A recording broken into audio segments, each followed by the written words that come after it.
본인 사진이다.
이따가 줄게. 이따가 줄게.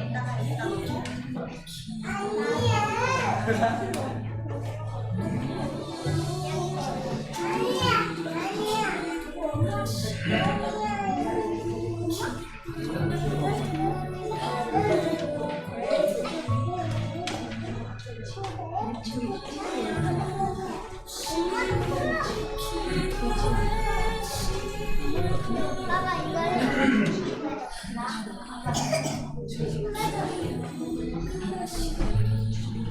여기 있다 엄마.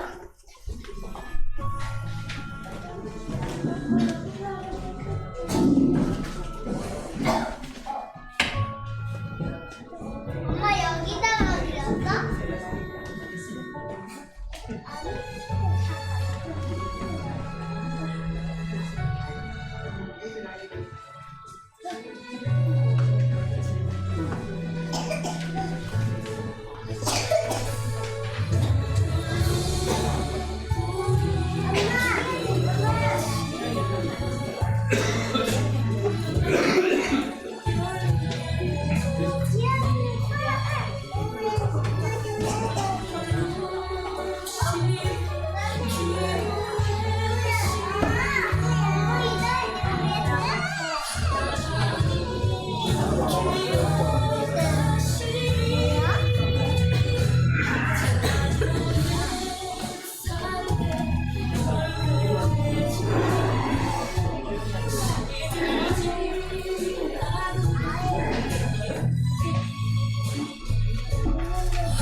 내가 버리고.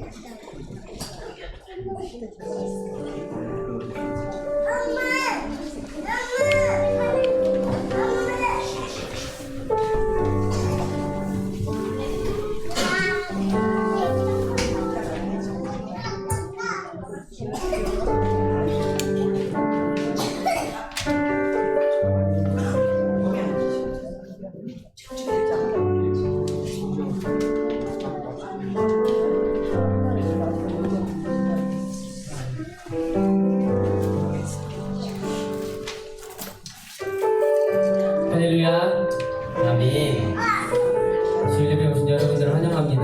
오늘 1주년을 맞아서 저희가 초청주일로 예배를 드리게 되었는데요. 그래서 저희들이 아이들도 사실 같이 드리게 되었어요. 그래서 좀 어수선할 수도 있고 뭐 여러 가지 좀 잡음이 있을 수도 있지만 우리가 이 시간 예배 드리면서 하나님께 집중해서 예배 드렸으면 좋겠다는 마음을 가집니다.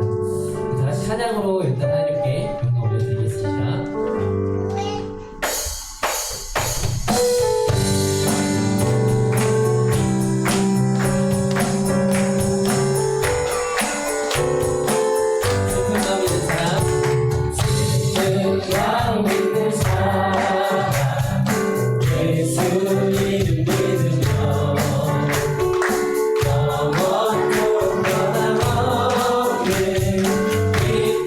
나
은혜 내가 노래해 그 사랑 변함없으신 거짓없으신 성실하신 그 사랑 사랑 갈 때 꺾지 않으시길 꺼져가는 등불 끄지 않는 그 사랑 변함없으신 거짓없으신 성실하신 그 사랑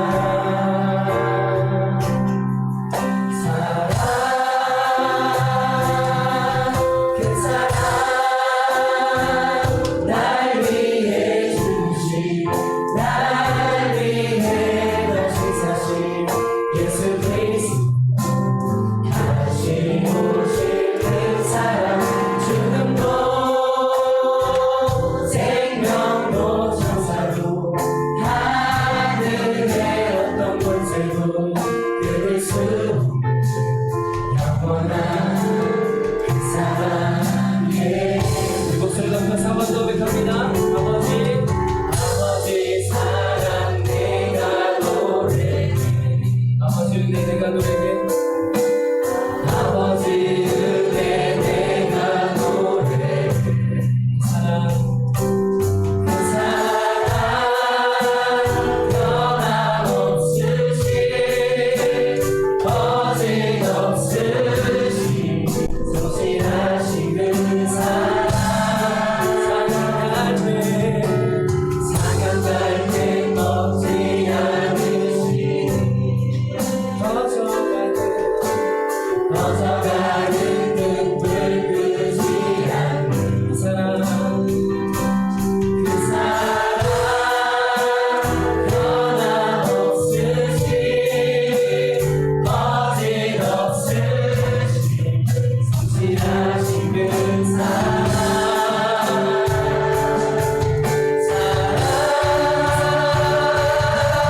그 사랑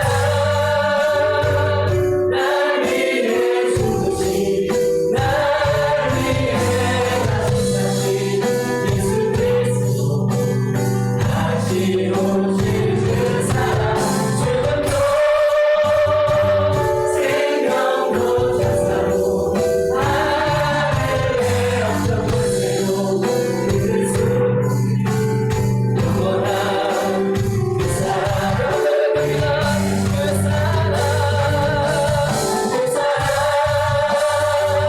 날 위해 주신 날 위해 다시 사신 예수 그리스도 다시 오실 아멘 죽음도 생명도 천사도 하늘의 어떤 권세도 끊을 수 없는 영원한 그 사랑 예수 영원한 그 사랑 영원한 그 사랑 예수 아멘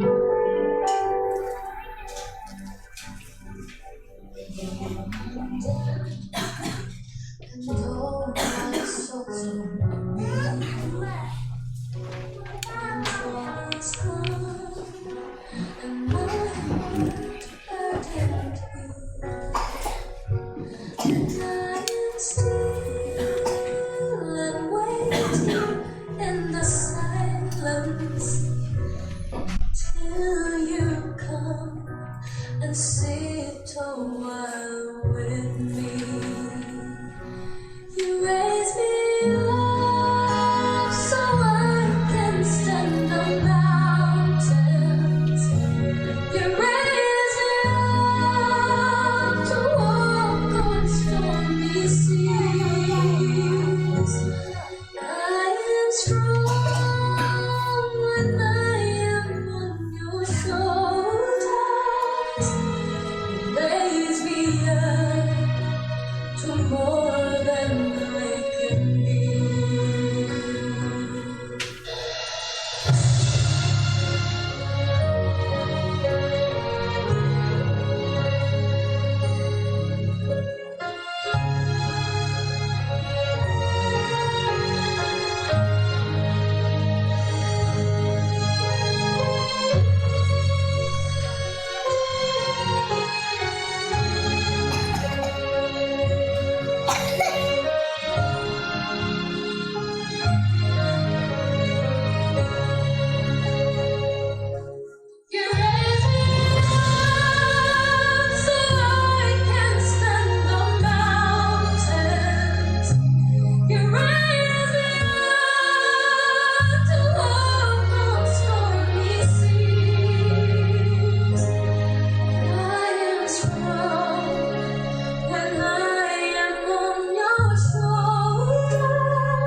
raise me up so I can stand the mountains.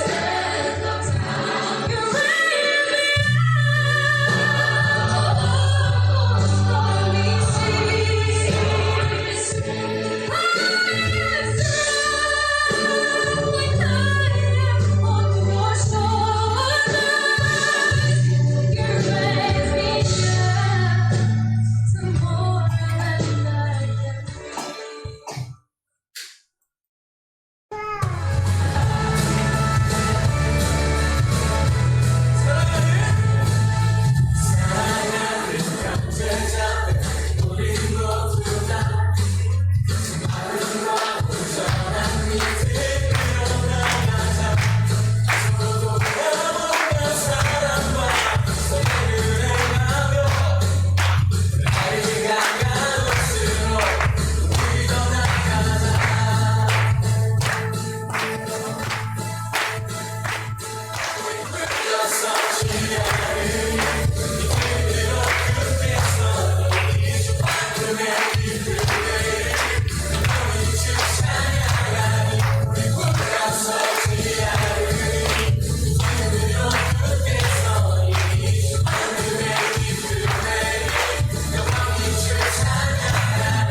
어둠 속에 홀로 계시는지 어두운 밤에 길었는지 나를 고독하게 나를 낮아지게 세상 어디도 기댈 곳이 없게 하셨네.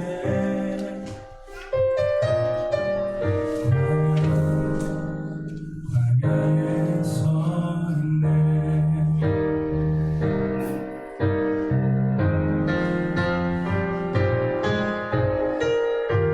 주님만 내 도움이 되신 주님만 내 빛이 되신 주님만 내 친구 되시는 광야. 주님 손 놓고는 단 하루도 살 수 없는 곳 광야에 서 있네.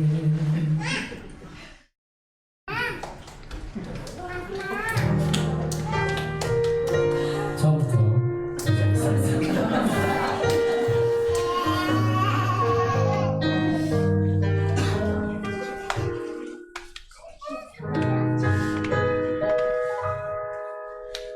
나를 깊은 어둠 속에 홀로 두시는지 어두운 밤에 길었는지 나를 고독하게 나를 낮아지게 세상 어디도 기댈 곳이 없게 하셨네.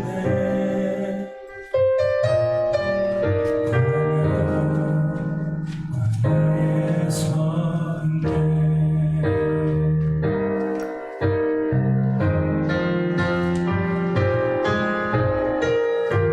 주님만 내 도움이 되신 주님만 내 빛이 되신 주님만 내 친구 되시는 광야. 주님 손 놓고는 단 하루도 살 수 없는 곳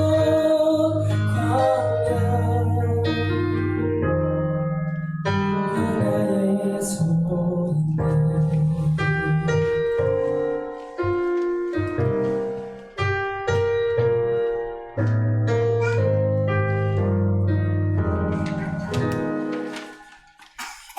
왜 나를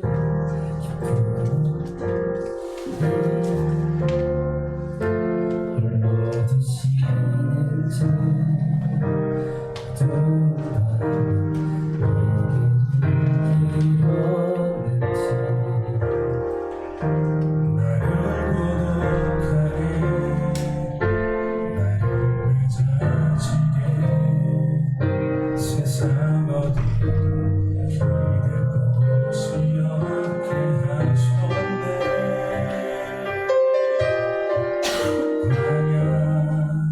광야에 서 있네.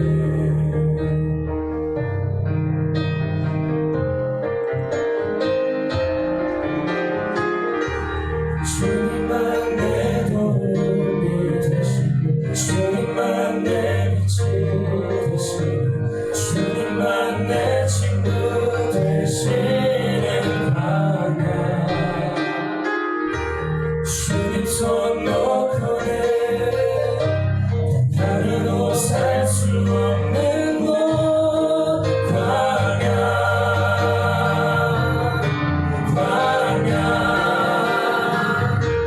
주께서 나를 사용하시며 나를 더 성결케 하시며 나를 택하여 보내시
김양사 목사님은요, 탈북에서 목사님이 되신 탈북 1호 목사님이시고요.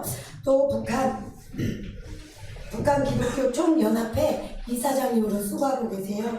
그리고 이번 2023 다니엘 기도회 17일차 강사 목사님이시고요. 지금도 북한에서 탈북하는 많은 사람들을 돕고 계시고, 이 동남아에서 그 처소를 준비해서 저번 주에도 돕고 계시고 다시 우리나라 들어오셔서 오늘 오셨습니다. 오늘 간증하실 때 큰 은혜 받으시길 바랍니다. 박수로 환영하겠습니다.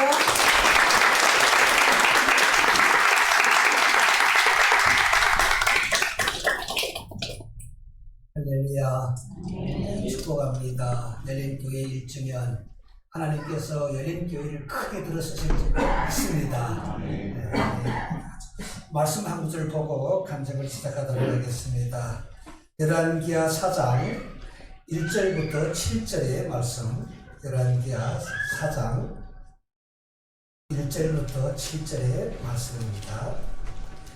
찾으시면 우리 다 같이 읽겠습니다. 시작. 선지자의 제자들의 아내 중에 한 여인이 엘리사에게 부르짖어 이르되, 당신의 종 나의 남편이 이미 죽었는데 당신의 종이 여호와를 경외하는 줄 당신은 아시는 바이다. 이제 비춘 사람이 와서 나의 두 아이를 데려가 그의 종으로 삼고자 하나이다 하니, 엘리사가 그에게 이르되, 내가 너를 위하여 어떻게 하랴? 내 집에 무엇이 있는지 내게 말하라. 그가 이르되, 계집종의 집에 기름 한 그릇에는 아무것도 없나이다 하니, 이르되 너는 밖에 나가서 모든 이웃에게 그릇을 빌리라. 빈 그릇을 빌리되 조금 빌리지 말고, 너는 내 두 아들과 함께 들어가서 물을 닦고 그 모든 그릇에 기름을 부어서 사는 대로 옮겨 놓으라 합니다.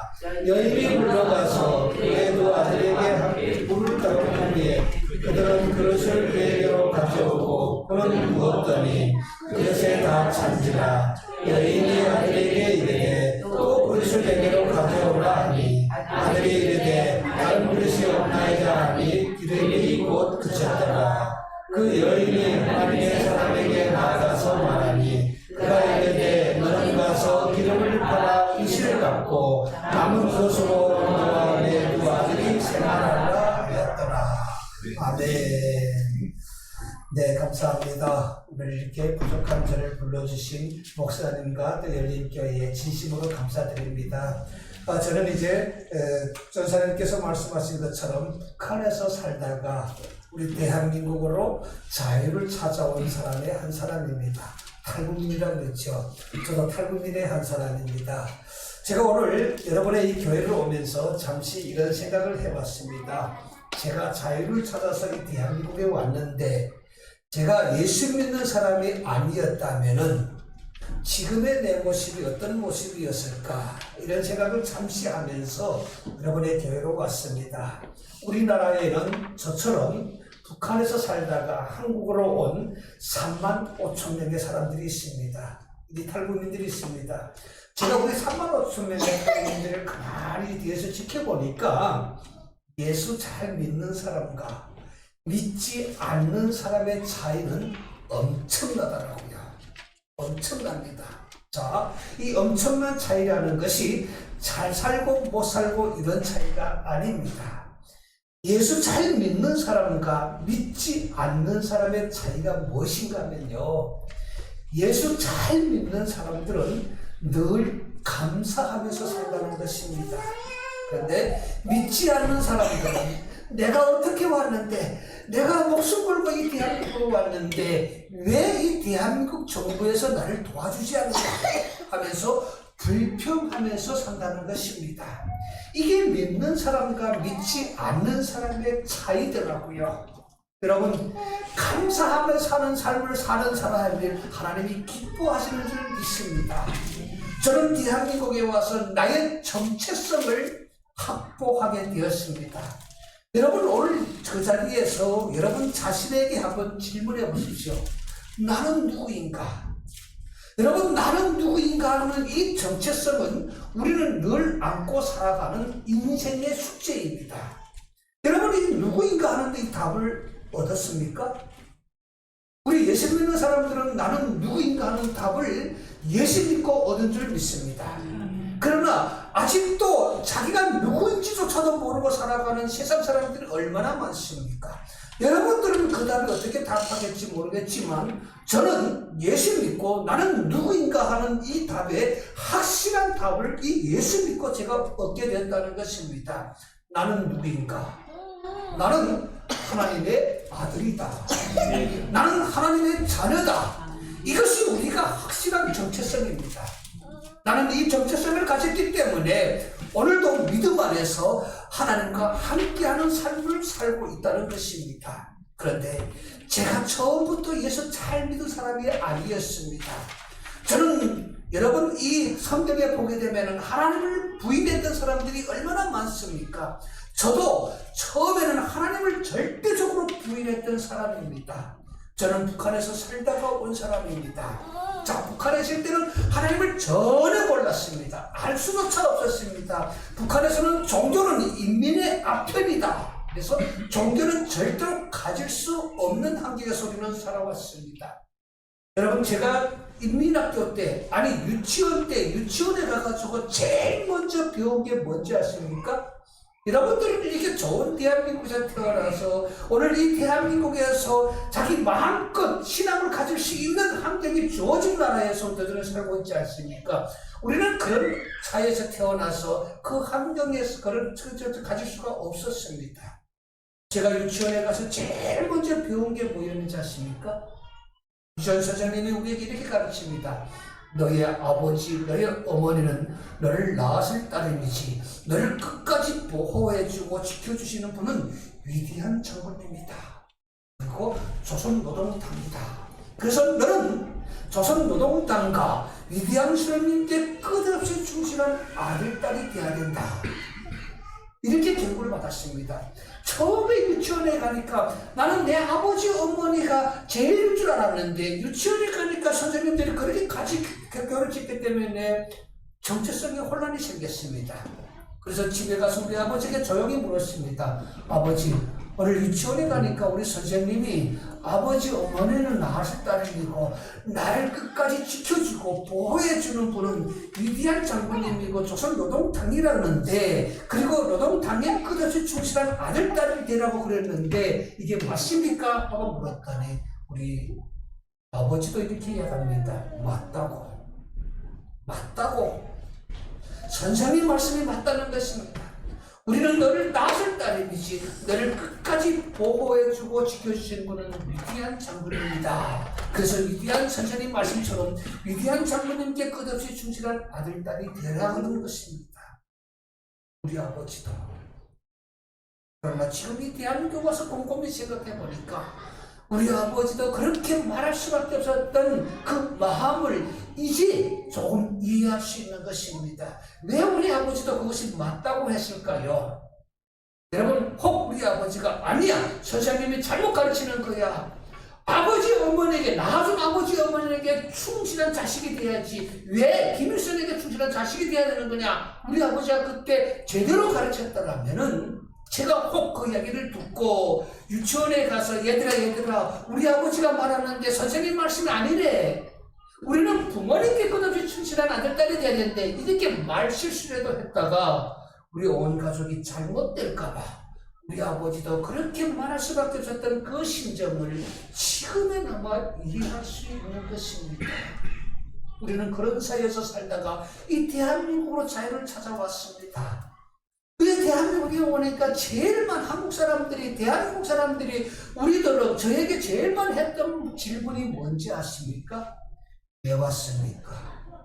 부모 형제 다 버리고 어떻게 당신들만 잘 먹고 잘 살겠다고 올 수 있었습니까? 이것이 우리 대한민국 사람들은 우리에게 제일만 했던 질문이었습니다. 여러분, 우리가 왜 왔을까요? 제가 북한에서 고등학교 때 경험했던 한 이야기를 들려드리겠습니다.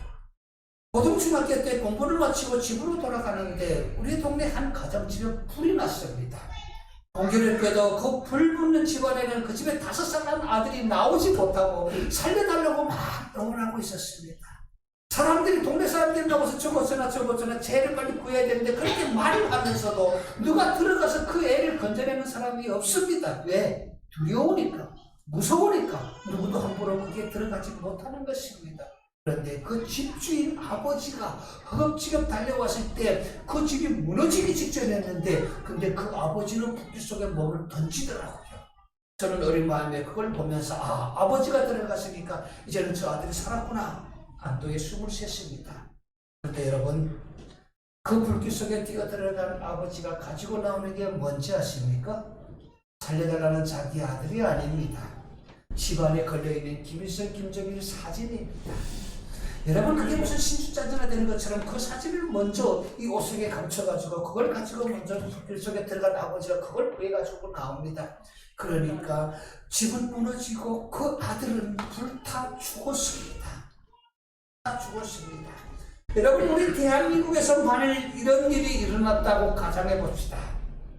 아마 우리 대한민국에서는 언론부터 난리를 났을 것입니다. 그 아버지에 대한 비난이 쏟아졌을 것입니다. 그런데 북한에서도 그 아버지가 비난의 대상이 되었을까요? 아닙니다. 그 아버지는 영웅이 되었습니다. 영웅. 그 다음날 아침에 북한의 TV에서 노동신문 일면에 그 아버지의 기사가 실렸는데 내용이 뭔지 아십니까?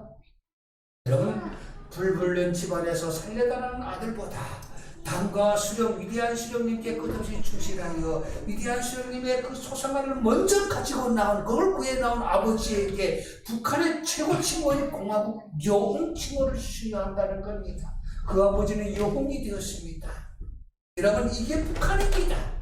이게 공산주의입니다. 여러분, 이게 바로 우리가 지금 살아보지 못한 북한 사회의 현실이라는 것입니다. 우리는 이런 속에서 살다가 왔습니다. 여러분, 저는 이 대한민국에 와서 지금 생각해보니까 나는 왜 거기서 태어나서 왜 그런 고생을 하다 살아왔을까? 나도 이 대한민국에서 태어났다면 얼마나 좋았을까? 이런 생각을 지금도 늘 하게 됩니다. 그러나 여러분, 우리가 이런 삶을 살아온 그 북한 탈북민들로서 우리가 이 대한민국에 와가지고 우리가 제일 먼저 알아야 될 것을 바로 이 예수 믿고 구원받은 삶을 살아가는 나의 인생을 알아야 되는 것입니다. 사람마다 하나님을 만나고 또 우리가 예수 믿게 된 가정이 다 다릅니다. 저는 특별한 사회에서 태어나서 탈북한 탈북자의 한 사람이기 때문에 예수 믿기 너무 힘들었어요. 제가 어떻게 예수 믿었느냐? 저는 중국에로 탈북, 여러분 지금 탈북자들의 삶이 어떤 삶인지 아시지 않습니까? 제가 중국에 갔습니다.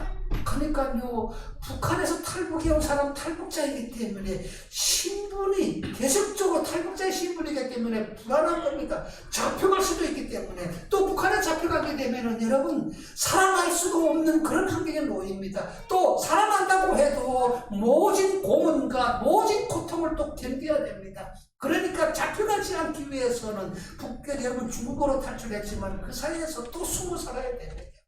계속 내가 숨어 살고 있는 그런 정치 탈북자의 신분이었을 때 누군가가 저에게 와서 조선족 할머니가 저를 와서 제가 너무 불쌍해 보였는지 그 할머니가 자기 따라 교회 가자는 겁니다. 교회를 가자 그러더라고요. 저는 교회란 말 그분에게서 처음 들었습니다. 교회가 뭐하는 곳입니까?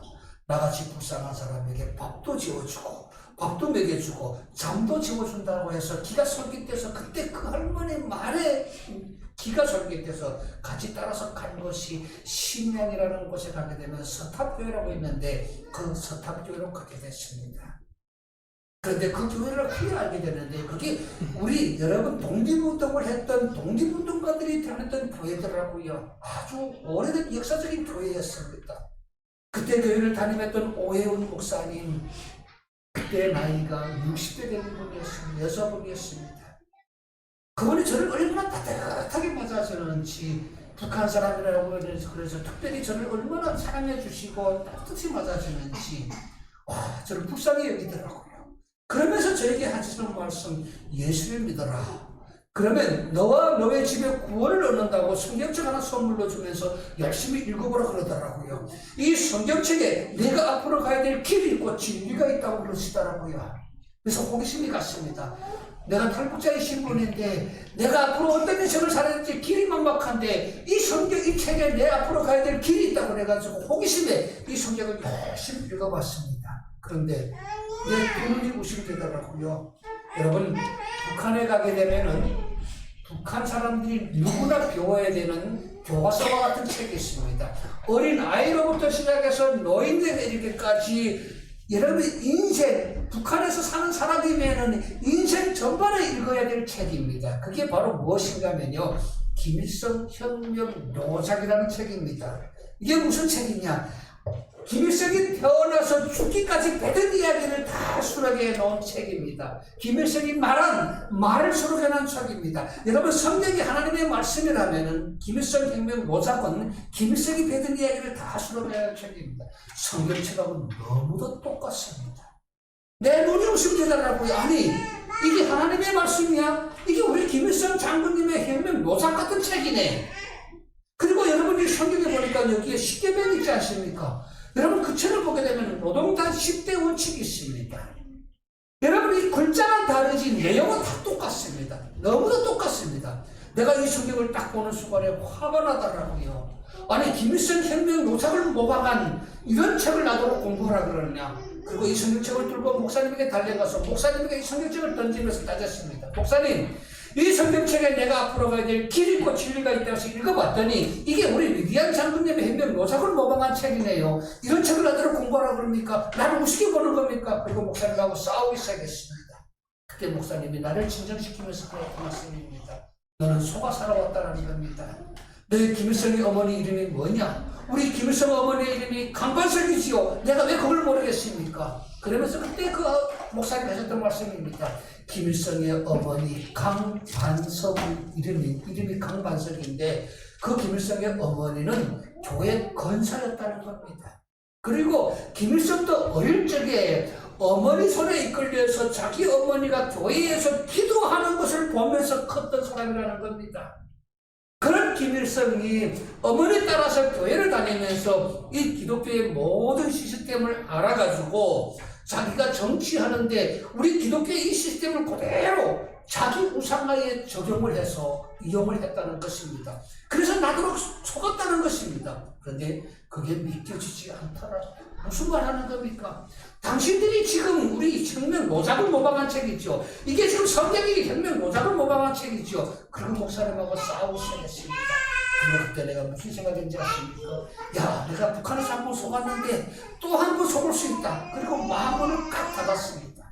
여러분, 사람이 마음문을 닫게 되면 아무리 좋은 이야기를 해도 거의 들려지지 않습니다. 그때부터 목사님하고 계속 싸우기 시작했습니다. 목사님은 예수 믿어라! 예수 믿어야 내가 구원받는다 했는데 저는 도대체 믿을 수가 없었습니다. 모든 것을 다 거부해서 아닙니다. 나를 강요하지 마십시오.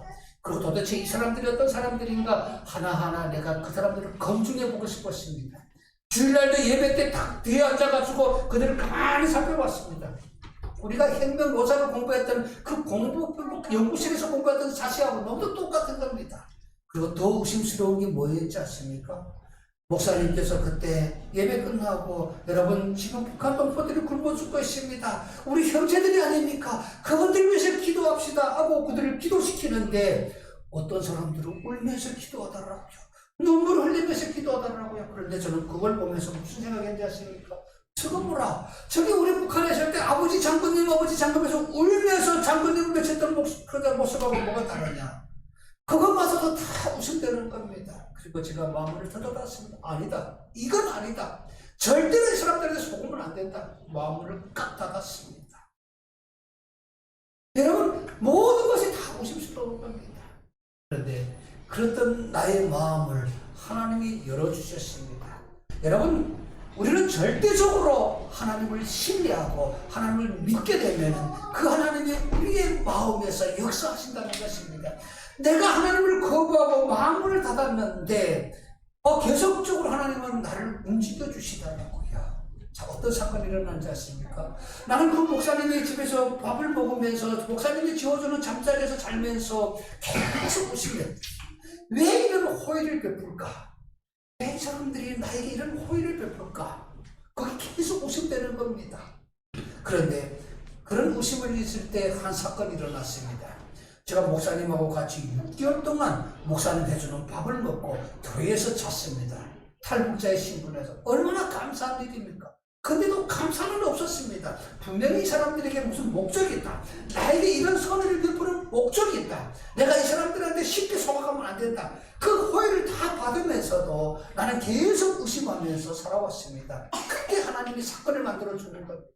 목사님의 집에서 그 교회에서 6개월 생활했는데 어느 날 아침에 중국 공안들이 그 교회로 나를 체포하러 왔습니다. 후에 알고 보니까 누군가가 목사님 집에 북한 탈북자가 와 있다고 고발한 겁니다. 그리고 공안들이 잡으러 왔는데 그 순간에 목사님께서 야 우리 교회에 너 때문에 큰일 났다. 내가 잡혀갈 수 있다. 그럼 빨리 도망가라. 이랬어야 되는데 목사님이 그때 공안들이 잡으려고 왔을 때 경비실에서 목사님 지금 공안들이 왔습니다. 그 전화를 받고 그 교회가 큰 교회였습니다. 그러니까 한 5층까지 올라오려면 5층 위에 목사님 방에 있었는데 올라가는 시간이 있지 않습니까? 공안들이 닥치니까 경비실에서 목사님 방에다 목사님 지금 공안들이 잡으려고 왔습니다. 알려준 겁니다. 목사님이 내 손을 딱 잡으면서 하셨던 말씀, 오늘 내 운명이 하나님 앞에 달려있다. 하나님이 너를 살려주실 것이다. 하나님이 너와 함께 하실 것이다. 이 말씀을 하고 기도해 주시고 그리고 나도록 숨으라는 겁니다. 여러분 목사님 방 아주 3평 남짓한 방입니다. 저는 어디 내려갈 필요도 없습니다. 그만들어 올라오는데 내려가다 잡히지 않습니까? 아파트 그 5층짜리 건물인데. 근데 목사님 방 한 3평 남짓했는데 창문이 없는 벽에 옷바람을 막기 위해서 이 두건천으로 커튼을 쳤는데 그 뒤에 나도록 숨으라는 겁니다. 살기 위해서 그렇게 숨었습니다. 공안들이 뒤로 닥쳤습니다. 목사님 협박합니다. 내놓으라고. 다 알고 왔다고. 오늘 안 내놓으면은 당신과 이 교회가 문제가 생길 줄 알고 위협합니다. 여러분 지금도 중국에서 탈북자를 보호하다가 발각되게 되면은 그 보호해준 사람도 같이 잡혀갑니다. 중국에서 지금도 그렇습니다. 그때는 더 했습니다. 그러면은 목사님 북한 사람이요 우리 교회만 좀 영향 없게 해주세요. 북한 사람 죽어 있으니까 잡아가세요. 그래야 되지 않았을까요? 그런데 나를 그 집안에다 숨겨놓고 그 공안들에게 맞서는 겁니다. 모른다고. 그런 사람 오기는 왔는데 배고프다고 해서 밥 한 끼 먹여 보내는데 뭐가 잘못인가 하고 싸우더라고요. 그날 하나님이 역사하셨습니다. 저는 하나님이 그날 역사하셨다고 저는 지금도 믿고 있습니다. 하도 목사님이 완강하시니까 감히 그 집안에 뒤쳐봅시다 말 못하고 공안들이 다음에 오면 신고하세요. 그리고 가버린 겁니다. 여러분 저는 그날 정말 하나님 은혜가 살아났지 않습니까? 그런데 제가 거기서 나오면서도 감사하다는 말보다 제일 먼저 머리에 든 게 뭔지 아십니까? 내 목사님이 오늘 나에게 이런 소리를 베풀까? 그게 더 의심돼가지고 그 공안들이 가고 나오는 데서 목사님에게 제일 먼저 목사님 감사합니다 이 말보다 목사님에게 제일 먼저 했던 말이 뭐였는지 아십니까? 목사님 난 오늘 분명히 알고 싶습니다. 왜 이런 위험을 감수하면서도 나를 살려주는 겁니까? 목사님 이 교회를 보니까 이 교회 젊은 사람들 없는데 나를 잡아다 일시켜놓기 위함이죠. 얼마나 제가 어리석었습니까? 좀 됐으면은 그 목사님은 화를 내고 나를 쫓아냈어야 되는데 그런 말에도 한 목사님 화내지 않으시고 그때 목사님께 하셨던 말씀 지금도 내 마음에 담겨 있습니다. 내가 목적이 있으면 무슨 목적이 있겠느냐? 나는 목사다. 성경에 보게 되면 하나님께서 한 생명이 천하보다 귀하다 그랬다. 그런데 내가 목사로서 내 생명 하나 지켜주지 못한다면 어떻게 내가 감히 하나님 앞에 서서 설교할 수 있겠느냐. 나는 성경의 말씀에 충실해서 너를 살려줬을 뿐이다. 이 말을 하는데요 온몸에 전율이 쫙 일어나다는 거. 그때 내가 깨달았습니다. 이게 바로 신앙이었구나. 신앙 때문에 나를 이렇게 도와주고 나를 지켜준 것이구나. 이게 하나님의 사랑이었구나. 그때 내가 깨달았습니다. 그리고 그날 무릎을 꿇었습니다. 목사님, 저는 죄인입니다. 잘못했습니다. 이제부터 진실로 그 하나님을 믿겠습니다. 고백했습니다. 그날 제가 목사님에게서 세례를 받고 원래 이렇게 그리스도인이 되었습니다. 여러분이 예수 믿고 어떻게 구원받았는지는 여러분의 사정이 다 다를 것입니다. 그런데 뒤돌아보니까 저는 하나님의 사랑을 특별히 많이 받은 사람입니다. 그 하나님의 사랑이 없었더라면 제가 이 대한민국에 와서도 예수 믿는 게 너무 힘들었을 것입니다. 일찍이 중국에서 처음 하게 하셨고 하나님이 나를 주신 사랑을 내가 처음 하고 이 한국에 와서 내가 다시 이렇게 목회자가 되도록 길을 열어주신 하나님 너무너무 감사합니다. 여러분, 저는 중국에서 그런 목사님을 만나서 따뜻한 분들을 많이 만나서 제가 이 한국으로 올 수가 있었습니다. 중국에 있을 때 나를 도와주신 하나님, 그리고 늘 나와 함께 하면서 나에게 예수 믿고 구원받으라고 나에게 신앙의 기초를 닦아주시는 목사님, 그 목사님 덕분이기 때문에 저는 오늘 이 대한민국에 와서 오늘 이렇게 목회자가 된 것입니다. 그런 분들이 없었더라면 저는 이 한국에 와서 목회자가 될 수 없었을 것입니다. 제가 97년에 한국에 왔습니다. 한국에 와서도 예수 믿는 게 그렇게 쉽지 않았습니다. 중국에서 다짐하고 예수 믿고 구원받은 자로서 내가 하나님의 자녀로 살아가겠습니다 고백하고 한국에 왔는데, 한국에 오니까 더 힘든 신앙이 나를 아프게 했습니다. 여러분, 제가 간증을 하게 되면 여러분이 정말 눈물 없이는 들을 수 없는 삶입니다. 우리 아버지, 우리 어머니, 우리 할아버지 정말 북한 사회에서 여러분 김일성을 비판했다는 것 때문에 여러분 그 사이에서 정말 고생하시다 다 돌아가셨습니다. 저는 그래서 그 사회에서 살아남기 위해서 여러분 그 사회에서 얼마나 많은 고생을 했는지 아십니까? 그 삶을 뒤돌아보면 정말 사람이 겪지 말아야 될 아픔을 너무 많이 겪었습니다. 그래서 저는 그때 이 마음의 상처가 너무 기뻤습니다. 북한에서 받은 상처, 그리고 그 김일성, 김정일 여러분 그 당국자들로부터 너무도 많은 아픔, 또 그게 북한을 통치하는 통치자들로부터 받은 그 아픔이 너무 상처가 깊었습니다. 그런데 이 한국에 오니까 아니 많은 목사님들, 저를 사랑해 주시던 목사님들이 나에게 하셨던 말씀, 내 원수도 용서하고 원수도 사랑해야 된다. 너무 쉽게 얘기하는 겁니다. 그때 내가 하나님 앞에 너무 따졌습니다. 하나님, 내가 받은 상처가 얼마나 아픈데 왜 이렇게 쉽게 용서해야 되는 겁니까? 왜 저분들은 저렇게 쉽게 나한테 이야기를 하는 겁니까? 저분들은 나의 상처, 나의 아픔을 이해하지도 못하는 사람들이 함부로 나에게 용서라는 말을 너무 쉽게 지나갑니다. 하나님, 내가 저 사람들하고 같이 신앙생활을 해야 되는 겁니까? 너무 아프더라고요. 너무 아프더라고요. 심지어 어떤 목사님이 나더러 하는 말, 목사님 좀 웃으세요. 웃으면은 많은 사람들이 당신과 친구가 될 것입니다. 웃지 않게 되면은 당신에게 사람이 다가오는 사람이 없습니다. 그러면서 저더러, 딱 저뿐만 아니라 우리 탈북자들에게 빨리 웃고 빨리 마음이 즐거운 사람이 되어야라고 이렇게 이야기를 합니다. 여러분, 처음에 그 이야기를 들었을 때에 우리 아픔의 상처들 이 사람들은 아직도 이해하지 않구나, 이해해주지 못하는구나, 이것 때문에 너무 힘들었습니다. 여러분 보십시오. 원수도 사랑하라, 내 이웃을 내 몸같이 사랑하라, 얼마나 좋은 말씀입니다. 그런데 상처가 있는 나에게는 이 말씀이 너무 그게 마음에 걸리고 아픈, 또 하나의 아픈 상처의 그런 용어로 들려왔습니다. 너무 아팠습니다. 쉽게 용서하라, 쉽게 용서하라.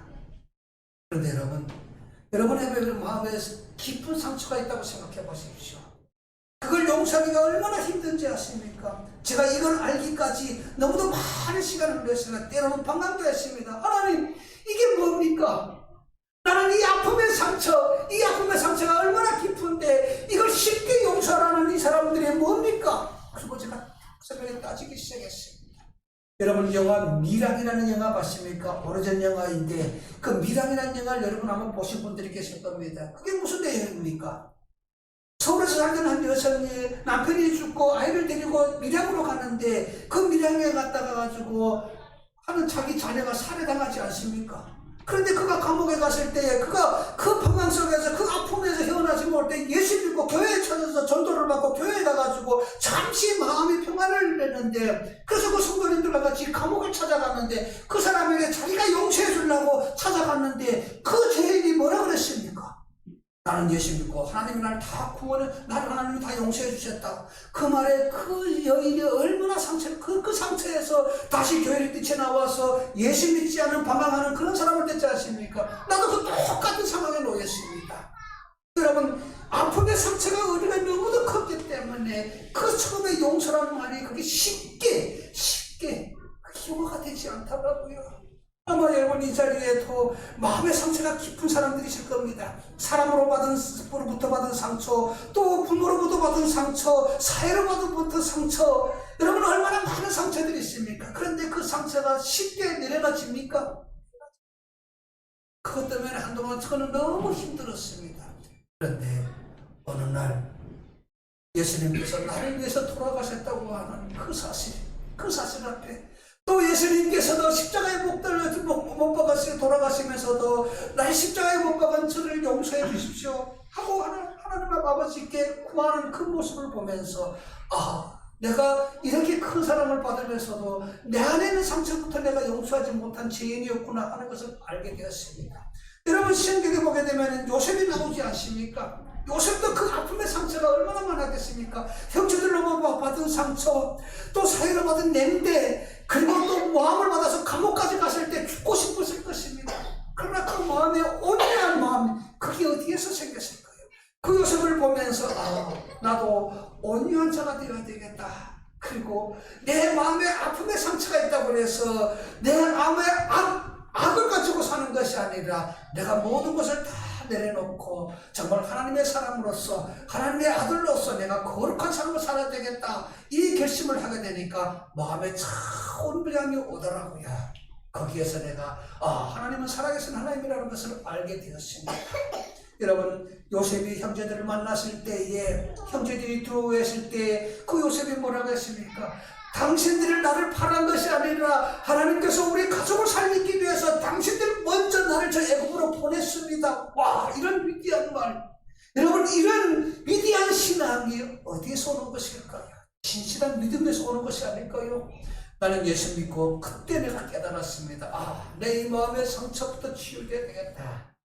내 마음의 상처가 치유되니까 그 다음에 마음의 죽음이 오더라고요. 내 얼굴에 어수선이 띄어지고 즐거움이 있으니까 많은 사람들이 저에게 와서 저를 위로해 주시더라고요. 여러분 이게 바로 우리 그리스도인들의 삶인 것입니다. 이런 삶을 살아가기 위해서 우리가 예수 믿고 구원받아야 됩니다. 나는 교회를 개척하면서 우리 탈북민들을 바라보면서 나와 함께 예수 믿고 구원받고 북한에 가서 북한 동포들을 치유해야 될 신앙의 동지들이다 나는 이렇게 생각하고 교회를 개척했습니다. 여러분 우리 탈북민 교회를 개척해서 탈북민 교회로 간다는 것이 얼마나 힘든지 아십니까? 우리나라에 3만 5천 명의 탈북자들이 와 있습니다만 마음에 모두 상처가 있습니다. 이들 상처가 치유되는 것이 바로 교회밖에 없다는 사실입니다. 여러분 탈북민들을 오게 되면은 우리 사회에서도 교육을 받습니다. 사회에서도 우리 탈북민들이 좋은 교육을 받습니다. 유명한 강사님들이 오셔서 우리 탈북민들에게 좋은 교육도 많이 시킵니다. 제가 우리 탈북민들의 단체를 제가 책임지고 또 이사장을 하면서 교회 담임자로서 제가 많은 강의에 가서 또 탈북자들에게 강의도 해주고 또 강의도 듣습니다. 제가 우리 지역에 있는 하나센터라는 곳에 가봤더니 우리 탈북민들을 한 100명을 놓고 유명한 강사님이 오셔가지고 강의를 하시더라고요. 우리나라의 TV에도 나오는 분이었습니다. 그분이 와서 강의를 하는데 우리 북한에서 오신 분들을 앉혀놓고 이렇게 말씀하더라고요. 여러분들은 사회주의라는 국가에서 자본주의라는 나라로 왔습니다. 여러분은 지금 이제 자본주의 나라에서 자본주의 경험을 하면서 살게 됩니다. 이 자본주의에서 성공한다는 게 뭔지 아십니까? 그러면서 그분이 하셨던 말씀입니다. 여러분 각자 한번 생각해 보시죠. 수단과 방법을 가리지 말고 돈을 잘 보세요. 돈을 잘 보게 되면 여러분들은 성공한 사람이 됩니다. 수단과 방법을 가리지 말고. 처음에 저는 그분의 그 강의에서 그 이야기를 딱 들었을 때요, 갈등이 생기더라고요. 하나님은 내 이웃을 내 몸같이 사랑하고 그리고 성실하게 살라고 그랬는데 아니 세상은 우리에게 수단과 방법을 가리지 말고 돈 잘 벌라, 돈 많이 벌라, 이것이 성공이라고, 이것이 과연 어느 것이 옳은 것인가? 갈등이 생길 때도 있었습니다. 자, 여러분 수단과 방법이 무엇입니까? 나는 곰곰이 기도하다가 하나님께서 이런 사인을 주더라고요. 우리가 말하는 수단과 방법, 도덕과 윤리가 아닐까요? 어느 날 우리 사회가 왜 이렇게 되었습니까? 수단과 방법의 도덕과 윤리가 파괴되었기 때문입니다. 나는 수단과 방법은 도덕과 윤리라고 생각합니다. 윤리적인 수단, 그리고 도덕적인 방법. 여러분 이것이 우리에게 교류되어야 되는데 사회가 이것이 파괴되었기 때문에 오늘날 사회가 이렇게 혼란스러운 것입니다. 그래서 오늘 우리 사회는 교회가 필요하고 교회를 통해서 많은 사람들이 다시 한번 하나님 앞에 우리가 정화되는 시간을 가져야 되는 것입니다.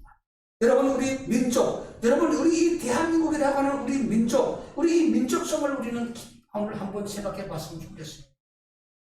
지금 이 분단이라고 하는 이 분단의 아픔 속에서 여러분이 이 분단의 아픔의 고통을 여러분들은 얼마만큼 피부로 느끼면서 삽니까?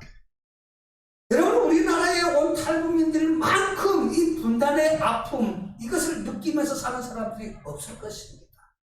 제가 우리나라의 TV, 그리고 어른 세미나 이런 데 가게 되면은 통일 세미나 뭐 이런 것들이 많더라고요. TV에다 보게 되면은 빨리 남과 북이 통일돼야 된다. 평화적으로 통일돼야 된다. 이 평화를 위해서 우리가 이겨야 된다. 이런 것들이 많이 나오지 않습니까? 그런데 우리나라 사람들은, 대한민국 사람들은 평화라는 용어를 쉽게 씁니다. 남북이 이렇게 갈라져 있는데 우리가 이 평화통일, 이 평화통일은 쉽게 오는 것처럼 아주 그것을 아주 쉽게 이해하는 사람들이 많다고요. 정치인들부터 시작. 여러분, 우리 그 시절들은 절대로 속지 마세요. 평화는 공짜가 아닙니다. 지금 우리나라의 정치인들이 평화가 공짜인 것처럼 너무 우리나라를 쉽게 이해하면서 우리를 현혹시킵니다. 보십시오, 여러분. 평화통일을 말하면서 그들의 평화통일이 무엇입니까? 우리가 북한하고 서로 적대시하지 말고, 서로 자국하지 말고, 서로 사이좋게 지내면 이제 평화가 온다. 이런 평화가 과연 올까요? 여러분, 한번 생각해 보십시오. 우리 민족은 둘로 분단되어서 지금 슬픔을 안고 삽니다. 여러분, 이 슬픔을 우리가 빨리 해소시켜야 됩니다. 그런데 나는 이 슬픔을 해소시킬 수 있는 유일한 분이 하나님 한 분밖에 없다고 생각하는 분입니다. 우리 분단, 여러분, 사람의 힘으로 절대로 할 수 없는 것입니다. 절대로 할 수 없습니다. 정치인들이 말했지요. 평화 통일을 위해서 우리가 북한을 자국하지 말고 더 많은 북한의 물자를 지원해줘야 된다. 그래서 우리가 지금 평화를 위해서 일한다는 사람들이, 어떻게 보면 그 사람들이 맹목적으로 북한을 좋아하는 사람들이 더 많더라고요. 제가 북한을 반대하자는 얘기가 아닙니다. 여러분, 정치적으로 오해하지 마십시오. 여러분, 지금 이 분단의 슬픔 속에서 이 분단을 빨리 우리가 해소하고 우리 민족이 하나가 되기 위해서는 교회가 대안입니다. 교회가 대안입니다. 저는 이렇게 자신하게 말할 수 있습니다. 통일의 키가 있다면 정치하는 사람들, 대통령에게, 북한의 김정은에게 있는 것이 아닙니다. 그 키가 있다면 나는 교회에 있다고, 우리 크리스천들에게 그 키가 있다고 저는 말하고 싶습니다. 평화의 주체는 하나님이십니다. 이 방법, 이 실현을 우리가 꼭 알고 나갈 때에 우리가 기독교인들이 무엇을 해야 되는가, 민족을 위해서 무엇을 해야 되는가, 이 대안을 찾을 수 있는 것입니다. 보십시오, 여러분. 여러분, 제가 오늘 여러분들에게 한번 묻고 싶습니다. 자, 우리가 말하는 평화, 이 평화가 누가 주시는 것입니까? 하나님이 주시는 것이 아닙니까? 세상이 주는 것이 아닙니다. 우리가 잘하게 되면 평화가 오는 것이 아닙니다. 세상은 너무 악해졌습니다. 지금 보십시오. 여러분, 러시아에 일어나고 있는 전쟁, 그리고 이스라엘과 여러분 그 팔레스타인 전쟁을 보면서 우리 이 한반도에도 그런 전쟁이 일어나지 않는다는 법이 없습니다. 보상이 없습니다. 자, 우리는 물론 북한을 사랑하고 우리 한반도의 이 평화를 위해서 일해야 되는 것이 분명합니다. 그런데 북한에 있는 저 악한 자들이 우리를 향해서 그 악한 무기들을 내려놓지 않는데 우리가 뒤집고 그들을 그냥 어떻게 할 것입니까? 저는 하나님의 사랑으로, 복음으로 이겨나가야 된다고 생각합니다. 우리가 복음으로 무장해야 됩니다. 여러분 보십시오. 제가 시간이 좀 가서 얘기를 합니다만, 여러분 독일 통일을 공부해 봤습니까? 우리나라 사람들이 이 분단의 아픔에 대해서 얘기를 하면서 독일 통일에 대해 현실을 공부하지 않는 게 너무도 저는 잘못된 거라고 봅니다. 독일은 쉽게 통일된 것이 아닙니다. 어떤 목사님들이 그러더라고요. 독일은 시기를 잘 만나가지고, 동서독이 시기를 잘 만나, 때를 잘 만나가지고 운 좋게 그들이 통일되었다, 이렇게 말하는 분이 있더라고요. 그런데 여러분, 동서독 분단 속에서 그들이 어떤 통일운동을 했는지 아십니까? 쉽게 통일된 게 아니더라고요. 분단의 아픔 속에서 서독, 잘 살았던 서독, 우리 대한민국이 아닙니까? 서독이 어떤 운동을 했는지 아십니까? 프라이카이프 통일운동, 프라이카이프 운동, 이 운동을 했습니다. 이게 무슨 운동인가 하면요, 그때 당시에 잘 살았던 서독에서 돈을 모금을 해가지고 그 어마어마한 돈을 모금해서 그 돈을 동독에다 퍼준 운동, 돈을 갖다 경제적으로 퍼준 운동이 바로 프라이카이프 운동이었습니다. 우리도 얼마나 많은 북한에다 도움을 줬습니까? 그런데 이 프라이카에 풍족을 하면서 소득이 돈을 어마어마하게 갖다 줬는데 우리처럼 맹목적으로 공짜로 갖다 주지 않았습니다. 그들은 그 많은 돈을 동독에다 갖다 주고 그 돈의 가치에 가는 대가를 그들은 분명히 소득으로 가지고 갔는데 그 대가가 뭐였느냐? 그 당시에 동독 감옥에 갇혀있던 그리스도인들, 예수를 믿었다는 것 때문에 공산당 감옥에 갇혀있던 그리스도인들, 그리고 정치범들, 그 사람들의 몸값으로 그걸 지불해주고 그리고 그 사람들을 소독으로 데리고 간 것입니다. 데리고 가서 너희들이 돈 주고 우리가 데리고 왔으니까 알아서 잘 살아 이렇게 방치하지 않았습니다. 그 사람들을 다 교회가 품었습니다. 소득 교회가 다 품었습니다.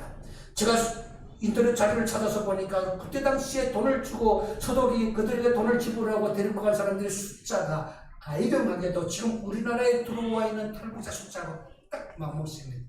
35,000명의 사람들.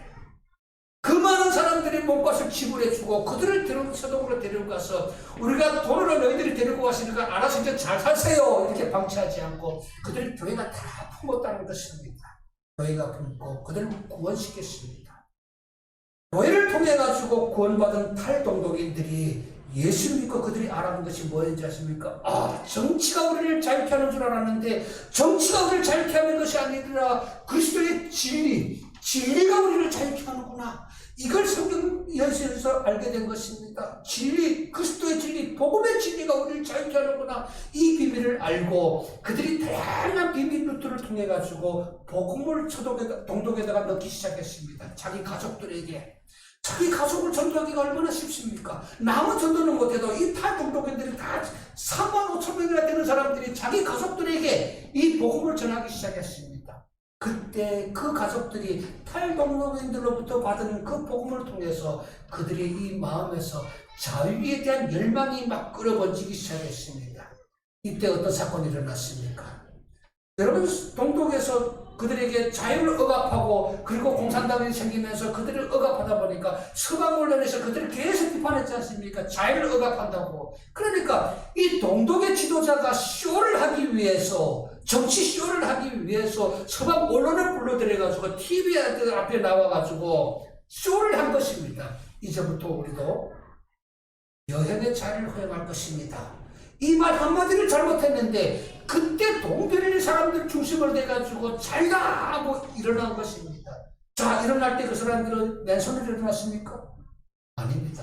한 손에는 곡괭이, 한 손에는 망치를 들고 자유다 하고 동별인 사람들이 확 일어났습니다. 수만 명, 저는 수십만 명이 일어나가지고 그들이 어디로 몰려갔습니까? 베를린 장벽으로 몰려가서 베를린 장벽을 무너뜨리기 바로 그게 통일이 되었습니다. 얼마나 멋진 통일입니까? 오늘 우리도 이런 통일을 만들어 가야 됩니다. 이런 통일을 만들기 위해서 우리 탈북자들이 이 땅에 하나님이 보내주신 것입니다. 35,000명의 탈북자들이 우리나라에 들어왔지만 여러분, 이 35,000명의 탈북자들이 하나님 앞에서 잘 구원받고 훈련되어지고 그리고 이들이 하나님의 군사가 되게 되면 우리는 남과 북이 통일될 수 있는 것입니다. 여러분, 우리 남과 북이 통일되게 되면 우리나라가 어떤 나라가 되는지 아십니까? 7대 경제 강국이 됩니다. 7대 경제 강국이. 독일의 경제학자가 한 말입니다. 우리 남북이 통일되게 되면은 7대, 이 세계에서 7대 경제 강국이 된다는 겁니다. 그런데 우리나라 사람들 통일되게 되면은 비용이 많이 나간다고 차라리 이대로 사는 것이 좋다고 그러는 사람들도 있습니다. 왜 비용을 많이 걱정합니까? 오해하지 말고 들으세요. 제가 한국에 오니까요, 설악산이 좋다고 그래가지고 지금도 저는 단풍 시절 아닙니까? 제가 설악산을 여러 번 가봤습니다. 설악산이 우리나라에서 아름다운 산이라고 그러더라고요. 그런데 여러분, 오해하지 마십시오. 제가 설악산에 가보니까 북한에 있을 때 우리 집 뒷동산 같더라고요. 북한의 아름다운 산들이 얼마나 많은지 아십니까? 여러분, 우리는 통일되게 되면은 비용을 걱정하는데 비용 걱정하지 마십시오. 여러분, 우리 관광 자원만 잘 개발해도 우리나라 먹고 삽니다. 자, 우리가 지금 이렇게 분단 속에서 얼마나 많은 손해를 보면서 산지 아십니까? 북한은 계속적으로 우리를, 여러분, 계속적으로 위협하지 않습니까? 핵을 만들고. 그래서 우리는 또 대응하기 위해서 얼마나 많은 군사비를 지출해야 됩니까? 이런 것 때문에 우리나라는 계속적으로 손해를 봅니다. 자, 이게 분단된 아픔입니다. 우리가 빨리 통일돼야 되는데 우리나라 사람들이 통일에 대한 열망 그리고 이 통일에 대한 비전이 없다는 것입니다. 여러분 우리는 바로 이 통일에 대한 비전을 하나님 안에서 찾아야 됩니다.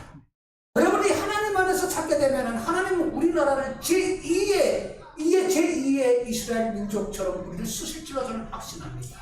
그래서 우리가 준비되어야 됩니다. 그런데 우리나라의 온 탈북민들을 전도하기가 쉽지는 않습니다. 저부터 여러분 시작해서 예수 믿는 건 쉽지 않았습니다. 저는 그런 경험이 있기 때문에 제가 특별히 우리 탈북민의 목회를 하면서 우리 탈북민들에게 하나님의 사랑을 심어줍니다. 하나님의 사랑을 통해서 우리가 거듭난 삶을 살자고 계속적으로 이야기합니다. 그런데 우리 탈북민들이 그게 쉽지 않은 것입니다. 여러분 우리나라에 지금 탈북민 교회가 70개 교회가 생겼습니다. 어려운 환경 속에서도 탈북민 목회자들이 계속적으로 나오고 탈북민 목회자들 통해서 하나님이 한 사람 한 사람 씌워주시는 것입니다. 우리 탈북민들이 이 땅에 와서 하는 말입니다. 진짜 예수 믿고 하는 말입니다. 구원받은 사람들이 하는 말입니다. 목사님, 내가 예수 믿고 보니까 우리가 북한에서 왜 고난당했는지 그 이유를 분명히 알겠습니다. 여러분 지금 북한 동포들이 왜 저런 고난을 당할 거예요? 그 이유가 뭐라고 생각합니까? 우리 탈북민들이 이 한국에 와서 예수 믿고 그 비밀을 알게 되는 것입니다. 그들이 말합니다. 목사님, 우리가 하나님이 제일 싫어하는 우상 숭배 때문에 저 북한에서 이렇게 고난당했네요. 저 우상이 빨리 무너지고 저 땅에 우상 숭배하는 것이 아니라 하나님의 십자가가 세워져야 되는데 이게 답입니다. 이게 답입니다. 그래서 우리나라에 온 탈북민들을 잘 양육해야 됩니다. 저는 처음에 교회를 개척하고 너무 힘들었습니다. 하나님, 나만 예수 잘 믿으면 되지요. 나만 믿고 구원받으면 되지요. 내가 왜 이런 사람들하고 같이 목회를 해야 되는 겁니까? 처음에 너무 상처를 많이 받았어요. 그런데 곰곰이 생각해 보니까 하나님께서 너도 처음에 저렇지 않았냐? 너도 처음에 저렇게 반항하지 않았더냐? 그 말씀을 해주시면서 그들을 품게 된 것입니다. 이 세상에 여러분 악한 자가 없습니다. 우리가 잘 믿고 우리가 정말 하나님 안에서 믿음으로 함께 나가게 되면은 하나님은 다 변화시켜주는 것입니다. 저희 감정을 하나 할까 합니다. 제가 그 목사님을 통해서 중국에 계실 때 그 목사님을 통해서 제가 연변에 있는 희안대학교라고 제가 소개를 받았습니다. 연변 희안대학교를 갔습니다. 왜 갔는가 하면요, 한국에 올라오려면은 제가 여건을 만들 수 없었던 것입니다. 탈북자이기 때문에. 그래서 저를 도와줬던 목사님이 가짜 신분증을 만들어 조선족으로 위장시켜져가지고 연변 해양대학교에 가서 공부하러 갔더라고요. 거기 가서 공부하게 되면은 해기사 자격증을 따는데 해기사 자격증을 따게 되면은 그 자격증을 가지고 한국에 갈 수 있다고 하더라고요. 무슨 얘기인가 하면요, 해기사 자격증을 따게 되면 그 자격증이 여권을 대응합니다. 배를 타는 사람들이 여건이 없어도 선원 수첩, 그 해기사 자격증이라는 것이 있게 되면 그것을 국제적으로 여건처럼 똑같이 취급해 줍니다. 그걸 직접 따게 되면 그걸 가지고 한국으로 올 수 있는 것입니다. 그래서 저는 목사님이 그걸 보냈습니다. 목사님 갈 때 너는 꼭 그 학교 가서 입학에 붙어야 돼. 저는 목사님이 그 학교로 가라고 했기 때문에 제가 그냥 가면은 붙는 줄 알고 갔습니다. 그냥 그 학교에서 내가 가면은 나를 그냥 붙여주는 줄 알고 갔는데 그 학교에 딱 가니까 50명을 뽑는데 거의 1000명의 학생들이 몰려왔습니다. 1000명의 학생들. 지금 중국에 있는 조선족 교포들이 우리나라에 오는 게 힘들지 않습니다. 쉽게 왔습니다. 쉽게 옵니다. 그런데 97년도, 96년도, 95년도 이때는요, 조선족 분들이 이 한국으로 오는 게 너무 힘들었습니다. 중국에서 정말 어마어마한 돈을 쓰지 않으면 오기 힘들 때였습니다. 저도 그 학교에 가니까 물론 그 많은 학생들이 학교에서 공부해서 훌륭한 사람이 되겠다 이것보다도 이 해외에 나가서 국제 성산을 탁 타고 보면 돈도 많이 벌고 그리고 자기가 또 자기 집안에 자기 신분도 올라가고 그러니까 그 학교가 유일한 희망의 학교로 찾아오는 겁니다. 가서 딱 봤는데 50명을 뽑는데 1000명 학생들이 몰려왔는데 제가 어떻게 입학합니까? 제가 붙다 자립심이 있습니까? 그때 제가 기도했습니다. 하나님, 저를 꼭 이 학교에 붙게 해주십시오. 그리고 담대한 마음으로 시험장에 들어가서 학생의 시험을 보지 않습니까? 시험을 보는데 100명씩 조를 짜가지고요. 우리가 한 1000명 정도 왔으니까 100명씩 쪼가지고 강단에서 100명씩 앉혀놓고 시험을 제가 한 8초쯤 제가 조에 편성돼가지고 가서 시험을 봅니다. 시험장에 들어가서 딱 앉았는데 선생님이 시험지를 쫙 나눠줍니다. 시험 감독분들이 한 30명 넘게 들어왔습니다. 부정 시험 볼까봐 다 감독하는 겁니다. 시험지가 쫙 오는데 앞에 시험지가 떠오르 보는데 눈앞이 캄캄해지더라고요. 네, 전부가 다 중국글인 겁니다. 저는 그때 당시에 제 이름 숫자로 중국글은 못 쓸 때였습니다. 너무도 캄캄하더라고요. 이 시험지를 딱 꺼놓고서 앞이 캄캄해지는데 이제 분명히 내가 기도하고 들어왔는데 하나님이 나에게 왜 이런 시험을 주는 거냐. 그때 또 마음이 근데 사람이 얼마나 간사합니까?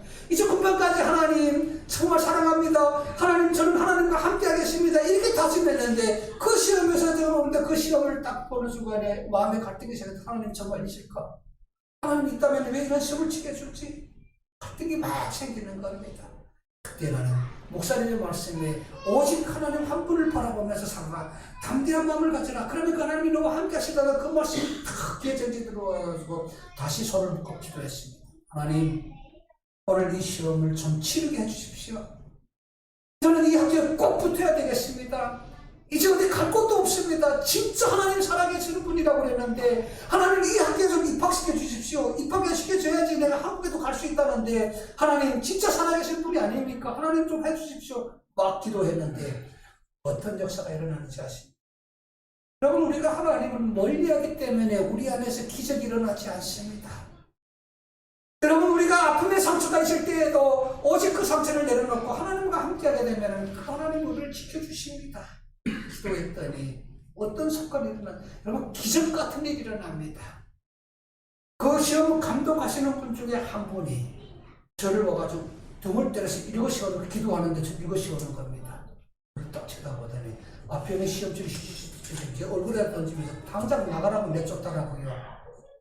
저번에 말하는 게 나도록 하는 말 지금 옆에 학생들 보라. 열심히 시험 보고 있는데 시험 보러 온 학생이 앉아 시험 보지 않고 앉아 졸고 있는 거고 내가 기도하는 모습을 그분은 조는 것으로 본 겁니다. 그러고 나는 내쫓는 겁니다. 아니 학생들한테 쳐다보는데 얼마나 창피하든지요. 그리고 얼굴 숙이고 가방을 들고 나가려고 하는데 아니 마음이 도저히 견딜 수가 없습니다. 제가 졸지 않았지 않습니까? 아니 내가 기도했는데 왜 나를 좋은 사람으로 하는 거냐. 그래서 나갈 때는 나가더라도 할 말은 해야 되겠다. 교수님과 그랬습니다. 교수님 나는 이제 졸지 않았습니다. 나는 예수 믿는 사람입니다. 우리 목사님 여기를 보냈는데 하나님은 나와 함께 하신다고 목사님 늘 말씀해 주셔서 이제 시험 딱 받아보고 너무 힘들어. 이게 내가 알 수 없는 시험 문제 돼가지고 이 시험을 잘 치르게 해달라고 기도하는 중이었습니다. 그런데 그분이 눈이 커지더니 내 손을 딱 잡으면서 나오라고 하더라고요. 저를 데리고 사무실을 가는데 우산 딱 내주면서 앉히면서 나를 딱 품어주더라고요. 그러면서 그분이 하셨던 말씀 나도 예수 믿는 사람이다. 이 복음 없는 이 중국 땅에 복음을 전하기 위해서 한국에서 파송되어 선교사다.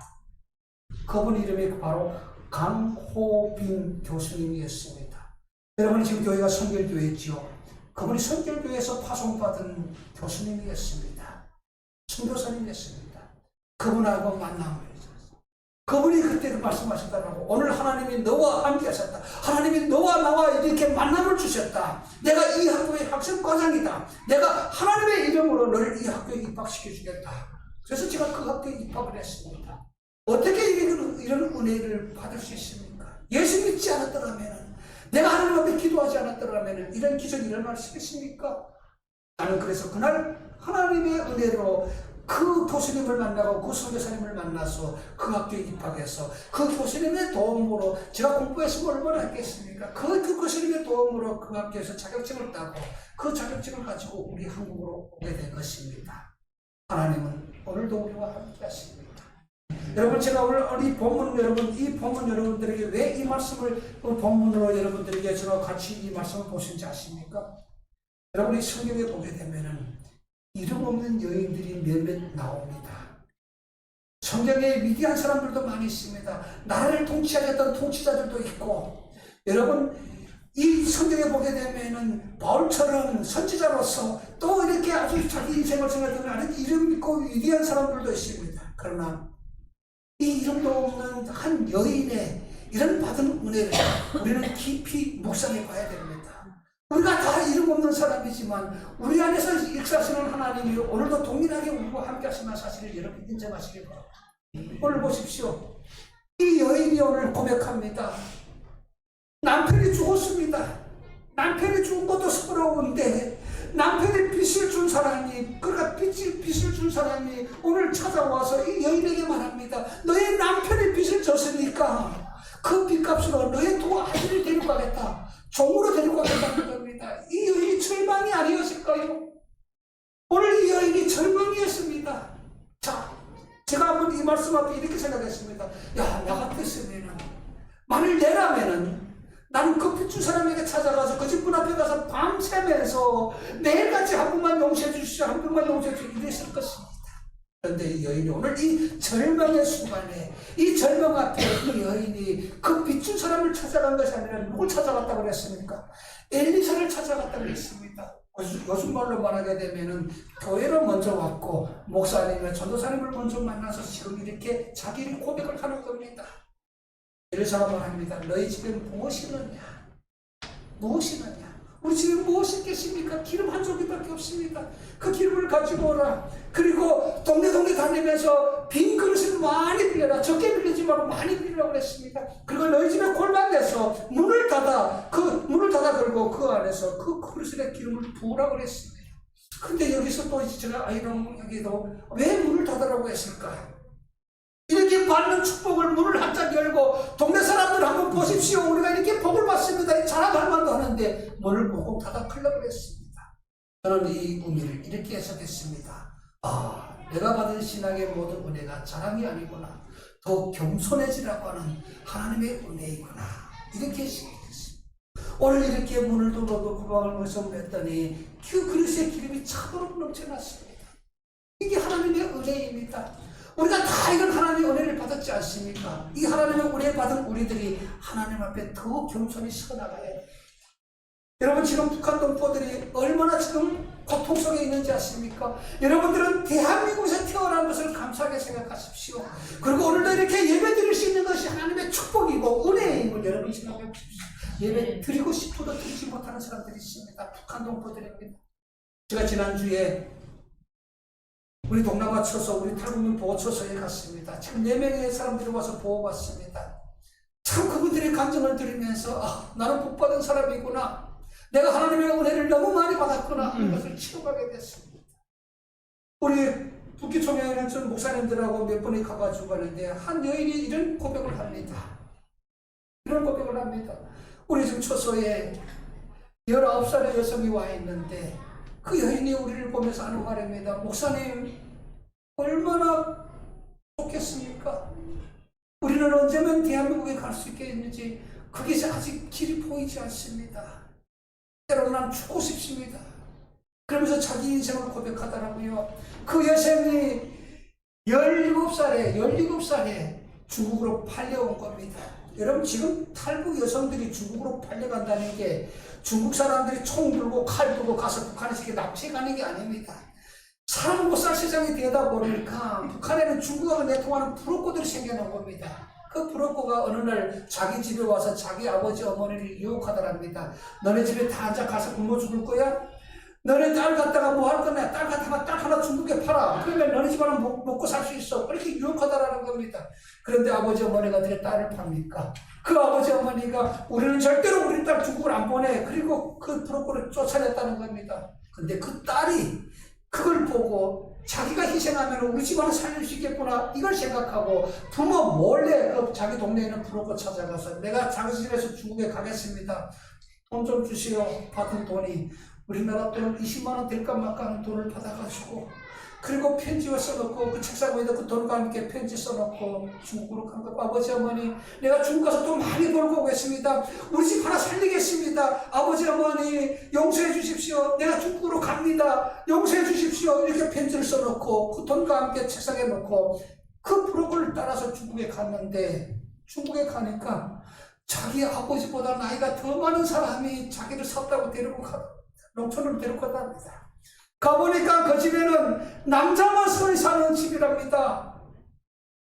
아내가 없고 아버지 아들 둘 이렇게 남자만 서리 사는 집이었는데 집에 가보니까 완전 돼지우리더랍니다. 중국 사람들도 얼마나 더럽습니까? 그런데 이 여성은 마음이 착해가지고 나는 이 집에 시집 온 여자야, 팔려온 여자 아니야, 시집 온 여자야 이렇게 다짐하고 그날부터 그 집을 깨끗이 손에 피나도록 깨끗이 청소하고 저녁이면 따뜻한 밥을 지어서 그 세 남자를 공대했는데 밤에 되니까 이 세 남자가 짐승으로 변하다라는 겁니다. 자기를 사갔다는 그 아들을 물러내고 시아버지까지도 70대 시아버지까지도 자기를 검탄하다는 겁니다. 와, 그 이야기를 듣는데 막 가슴이 무너지더라고요. 여러분, 그건 누구입니까? 남의 집 딸입니까? 아닙니다. 그게 바로 우리 민족의 여성입니다. 민족의 여성입니다. 여러분, 오늘 한국 교회가 그들을 주목해야 됩니다.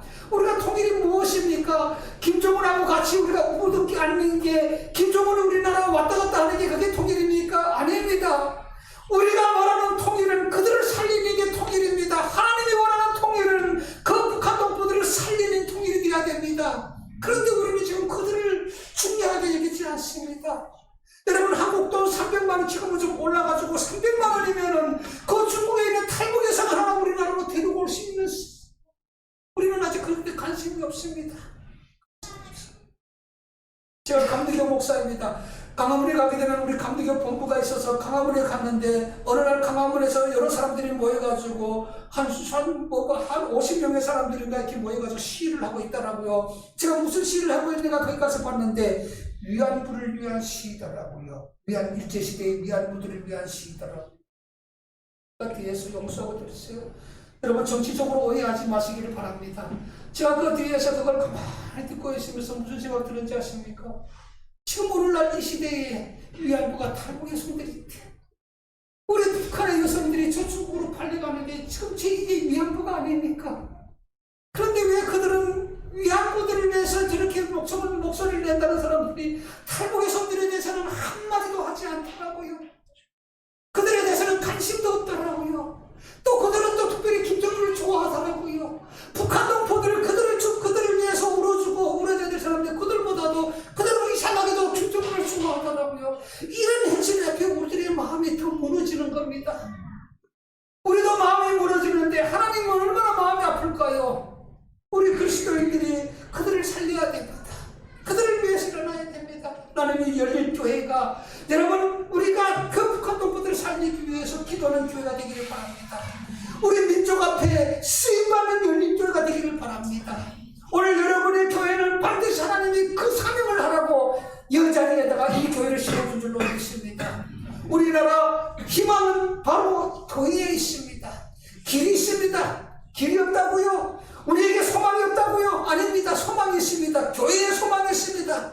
교회에 길이 있습니다. 그래서 교회가 하나님의 이 사역을 잘 감당해야 됩니다. 우리 탈북민 교회도 부끄럽지만, 힘이 없지만, 약하지만 우리도 그 사역을 감당하기 위해서 오늘도 우리는 하나님 앞에 기도하는 것입니다. 성경에 분명히 말씀했습니다. 하나님은 약한 자를 들어서 강한 자를 부끄럽게 하시는 하나님이라고 했습니다.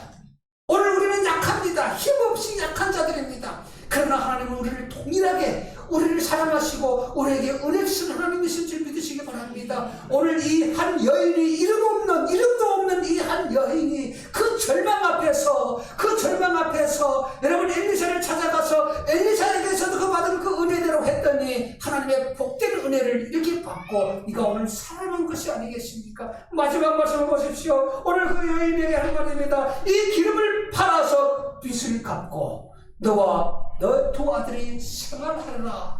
여러분, 바로 이게 하나님의 엄청난 축복입니다. 오늘 여러분, 이 사회의 현실 앞에 절망하지 마시기를 바랍니다. 저는 탈북 목회자이지만 오늘도 하나님께서 나와 함께 하실 줄 믿고, 그리고 저 북한 동포들 위해서 기도합니다. 하나님, 저들을 빨리 살려주시옵소서. 우리의 통일이 저들을 살리는 통일을 되게 하여 주시옵소서. 지금도 죽어가는 북한 동포들이 하나님을 믿고 구원받는 그날을 속히 허락하여 주십시오. 이렇게 기도합니다. 여러분, 북한 동포들도 구원받아야 됩니다. 저들이 우리와 함께 생활하기 위해서 예수 그리스도를 믿는 그날이 와야 됩니다. 저 북한의 김정은의 저 악은 반드시 하나님이 소멸시켜 줄 줄로 저는 확신합니다. 우리 민족은 하나님 안에서 살아납니다. 그래서 우리 한국교회가 오늘까지도 이렇게 하나님의 은혜를 주시는 것입니다. 여러분, 성경에 대해서도 여러분 저보다 더 잘 아시겠습니다만은 교회는 지금까지 꾸준히 성장해 왔습니다. 여러분, 코로나 시기에도 정부 정책이 예배 드리지 말라 그랬지만 우리나라 교회는 더 모여서 예배 드렸고, 그리고 오늘도 믿음을 지켜왔습니다. 오해하지 마시고 저는 이 성경을 보면서 여러 가지 해석을 많이 했습니다. 여러분 교회가요 어떻게 성장해 왔는지 아십니까? 교회는 핍박 속에서 성장해 왔습니다. 오늘날 우리 한국교회가 이렇게 아름답게 지어지고 화려한 교회들이 대형교회들이 많이 생겼습니다만 그 교회들이 다 그냥 지어진 것이 아닙니다. 교회의 성장 밑에는 다 하나님의 뜻이 있고 하나님의 사랑이 있었습니다. 서기 30년에 예수님이 부활하고 40일 동안 이 땅에서 여러분 복음을 전했습니다. 그리고 예수님께서 승천하시면서 오순절날 마가다락방에 120명의 성도들이 모였더니 그들이 여러분 성령이 임했다 그랬지 않습니까? 나는 교회의 본격적인 시대는 그때부터 저는 보고 싶습니다. 오순절날 성령이 임하면서부터 우리 한 교회가 이렇게 성장하게 된 것입니다. 그런데 그 교회 성장이 쉬웠습니까? 제가 기독교 역사를 쫙 공부해 보니까 교회는 정말 눈물의 연속이었고 고난의 연속이었고 아픔의 연속이었습니다. 여러분 교회가 시작돼서 처음에 300년 동안은 교회가 불법으로 지정돼가지고 얼마나 고통을 많이 당했습니까? 예수님 믿는 것 그것 자체가 여러분 죽을 줄도 모르는 그런 환경이었습니다. 교회 나가는 것. 그러나 우리 믿음의 성지들은 믿음을 꾸준히 성장해 왔습니다. 믿음을 지켜왔습니다. 여러분 이 교회가 300년 그 속에서도 믿음을 지켜온 근거가 어디에 있는지 아십니까? 로마 사람들이 얼마나 많이 핍박했습니까? 로마 사람들이 그들을 얼마나 핍박했습니까? 그때 이 핍박받은 그리스도인들이 로마 사람들은 그 당시에 미수가 되거나 장애인이 태어나게 되면 길다 버렸답니다. 그런데 이 로마 사람들이 핍박했던 그리스도인들이 그 사람 자기들이 핍박하는 사람들이 버린 자녀들 여러분 그 미숙아들을 데려다가 친자식처럼 키운 것입니다. 사랑을 전한 것입니다. 그것이 전가 되면서 그것이 퍼지면서 로마 사람들이 야 기독교인들은 사랑의 전체구나 사랑의 모임이구나 사랑의 전체구나 이걸 그들이 알고부터 기독교를 더 그들이 핍박하지 않게 된 것입니다. 여러분 성경에 자료가 다 있지 않습니까? 결국은 서기 313년에 로마의 황제 콘스탄틴이 교회를 인정해줘가지고 그때부터 교회가 합법화되기 시작했습니다. 여러분 그런다 교회는 그 사법 속에서도 무수한 고통이 따랐습니다. 제가 사세기 문서를 보니까 사세기 문서에 이렇게 기록되어 있다는 거예요. 그때 설교가들이 이렇게 기록해놨습니다. 우리는 위대한 설교를 한 것이 아니라 위대한 삶을 살라고 외쳤다. 위대한 설교를 한 것이 아니라 위대한 삶을 살라고 외쳤다. 여러분 오늘 이 한국교회에 이렇게 부흥된 것이 위대한 설교가들이 몇 명 있어서 이렇게 설교된 거 아닙니다. 설교를 들은 크리스찬들이 위대한 삶을 살았기 때문에 교회가 오늘 이렇게 성장하게 된 것입니다.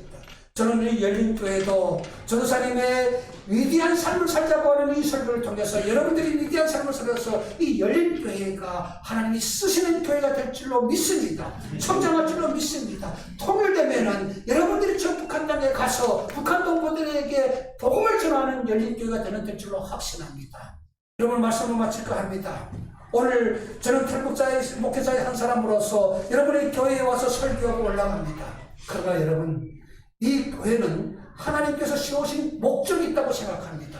민족을 사랑하는 교회, 북한 동포들을 사랑하는 교회, 우리 대한민국을 사랑하는 교회가 되기를 희망합니다. 이런 교회가 되게 되면 여러분은 당연히 하나님의 크신 축복을 받을 줄로 믿습니다. 여러분의 교회를 통해서 더 많은 사람들이 이제 예수 믿고 구원받을 줄로 믿습니다. 저 같은 한 죄인이 예수 믿고 구원받은 것처럼 저 같은 죄인이 오늘 하나님의 쓰시는 목회자가 된 것처럼 우리 지역의 불쌍한 영혼들이 이 열린교회를 통해서 여러분을 통해서 하나님의 자녀로 거듭나게 될 줄로 믿습니다. 기도하겠습니다.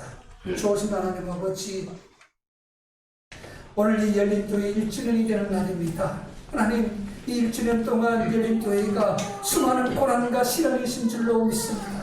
그러나 하나님 그 시련과 고난을 믿음으로 이겨내고 오늘 이렇게 1주년을 맞은 줄로 확신합니다. 하나님 열린교회를 축복하여 주시옵소서. 전도사님을 축복해 주시옵소서. 이 교회를 하는 성도님들 한 분 한 분 하나님 축복해 주시옵소서. 열린교회가 북한의 통일을 이끌어가는 교회로 아름다운 교회로 세워질 수 있도록 하나님 함께하여 주시옵소서. 예수님의 이름으로 기도드렸습니다.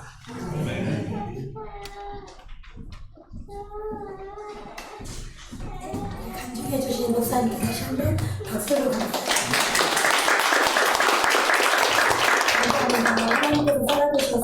목사님 북한에서 기억하시고 이 대한민국까지 오게 하셔서 이 북한 통일을 위해서 지금 애쓰게 하신 것처럼 우리 한 사람 한 사람도 하나님이 만드시고 기억하시고 예수님께로 부르셨습니다. 살아계신 하나님께서 우리 한 사람 한 사람을 위해서 십자가를 지시고 우리를 통해서 또 하나님의 놀라운 일들을 하게 하실 줄 믿습니다. 오늘 오신 모든 분들께 감사를 드리며요. 이 식당 1층에 점심 식사가 마련되어 있습니다. 다 같이 식사하시고 교제 시간을 나누시길 바랍니다. 우리 광고는 여기서 마치고요. 오늘 오신 것을 진심으로 감사드리며 식당에서 좋은 시간 가지시길 부탁드립니다. 감사합니다.